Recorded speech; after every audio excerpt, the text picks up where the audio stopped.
Welcome to episode 148 of OTD, your daily dose of soccer history by 17 Laws Guy. It's March 28, 1976. We're in Turin, at the Stadio Comunale, and today's story is about a derby that Torino won twice, once on the field, and then again at their desk. Because on this day in 1976, Torino beat Juventus 2-1 in the Derby della Mole, only for the result to be later changed by sporting justice to a 2-0 win for Torino, after a rocket-struck goalkeeper Luciano Castellini in the eye at halftime.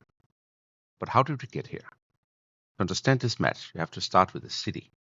Turin is a football city with two identities. Juventus became the national giant, the club of scale, reach, power, and eventually something close to a state within the sport. Torino remained the city's wounded romance, the club of the people, the club of memory, of Grande Torino, of Superga, of loss carried almost as part of the badge. That is why the Derby della Mole has always been more than a local quarrel. It is one of Italy's oldest derbies. It was first played in January 1907, as we talked about in episode 74. Definitely worth a listen if you haven't heard that story already, or re-listen if you have.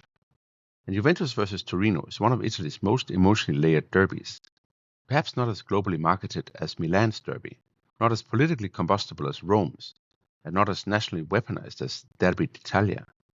But in terms of history, class, grief, pride, and civic identity, it belongs high in any Italian ranking. And by the mid-1970s, the rivalry had tilted in an unusual direction. Juventus had long been the more powerful institution, but Torino were in the middle of a revival. This was Luigi Radice's Torino, aggressive, modern, collective, full of energy and vertical football, with Sala as the artist, Pecci the organizer, Pulici and Graziani the goals, and Castellini the goalkeeper behind them. Torino had already beaten Juventus 2-0 early in the season. In fact, they were in the middle of a remarkable derby run, stringing together 4 straight league wins over their rivals across this 75-76 championship. That is extraordinary in this fixture, because Juventus, for all their grandeur, had suddenly found themselves facing a Torino team that didn't just believe, they knew. But then there was the table. This was no ceremonial derby. This was a scudetto derby. Juventus came into the spring with what had looked like command of the title race. At one stage they were 5 points clear, but then the lead began to wobble, and by the time the team met on March 28, Juventus was still top, but only 3 points ahead of Torino, with the season bending toward one of those days that can redraw an entire championship. So what you had at the Comunale was not just the city divided, the title concentrated into one afternoon.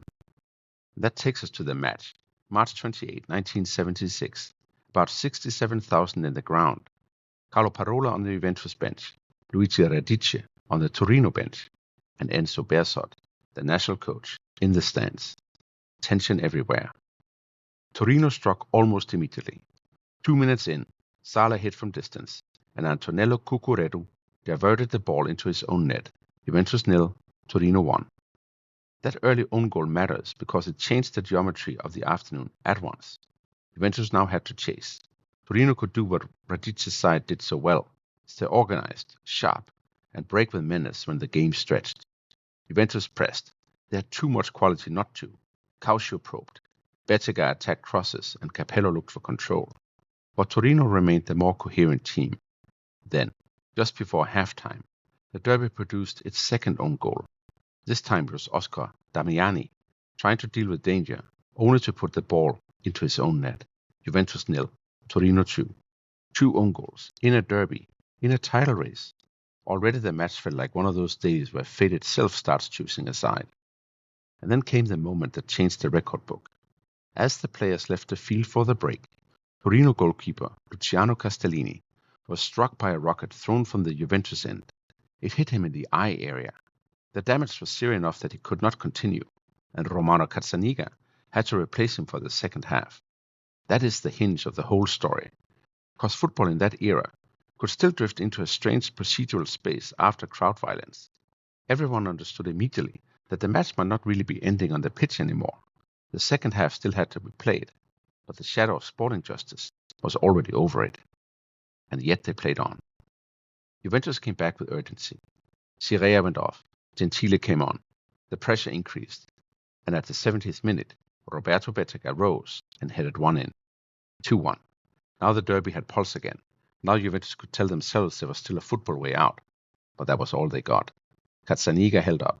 Torino survived the pressure, and on the field, the final score remained 2-1 to Torino, a huge result in itself, but not the final result, because the Giudice Sportivo stepped in and overturned the match to a 2-0 victory for Torino, a so-called tavolino win, a desktop decision, the kind Italian football stores in a different drawer of memory from ordinary wins and losses. So what? The immediate legal point was that the sporting authorities treated the rocket strike on Castellini as a decisive misconduct by the home support, and Juventus lost the match by forfeit. That is why the record shows not the 2-1 win on the field, but a 2-0 assigned scoreline. This was not some freak invention of 1976. Italian football had a long, if irregular, history of victories awarded by sporting justice. Since the introduction of Serie A in 1929, this was the 40th time a match became a tavolino. 40. So tavolino rulings were not unknown in Italy, but that doesn't make them normal. They were still exceptional events, and in a title race derby between the two clubs of Turin, this one carried far more symbolic force than an ordinary administrative award. If you widen the lens to the other major European leagues of the time, that is the key point. These outcomes existed, but they were rare. Crowd trouble, invasions, and objects thrown from the stands certainly happened across Europe in the 1970s. But top-flight title races in England, Spain, Germany, or France were not routinely being tilted by forfeit decisions. In that sense, this derby remains unusual, even by the disorderly standards of the decade.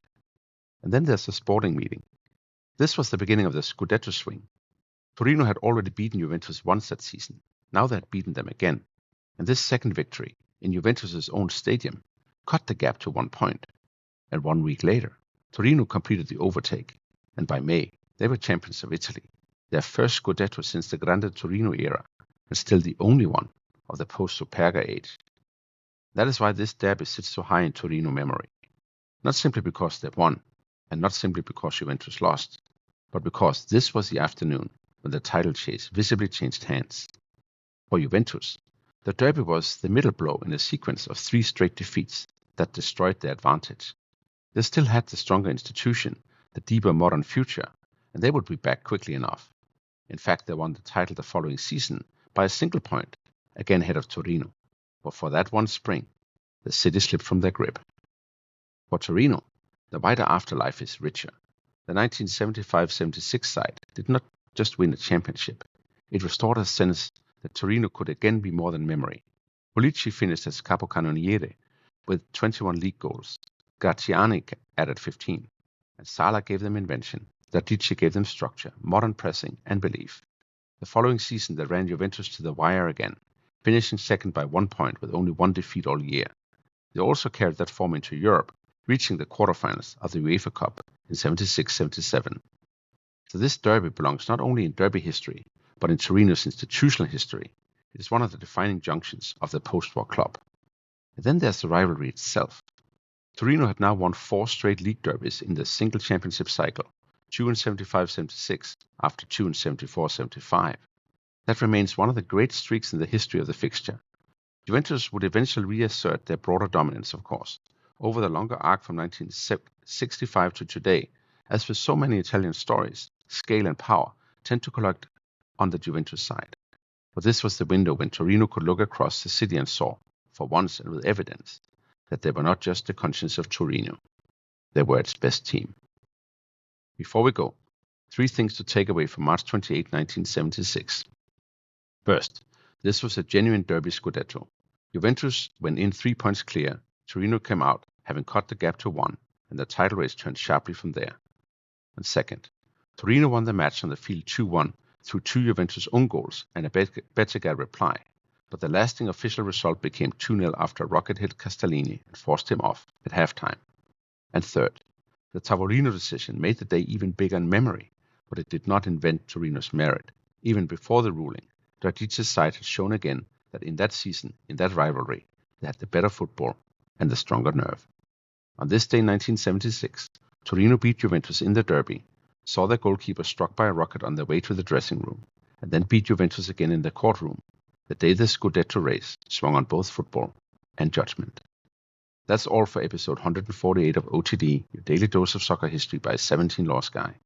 If you enjoyed this episode, please follow the show, leave a 5-star rating, and share it with all your friends.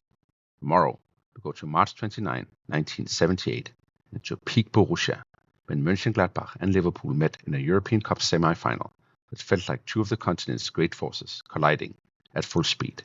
See you tomorrow.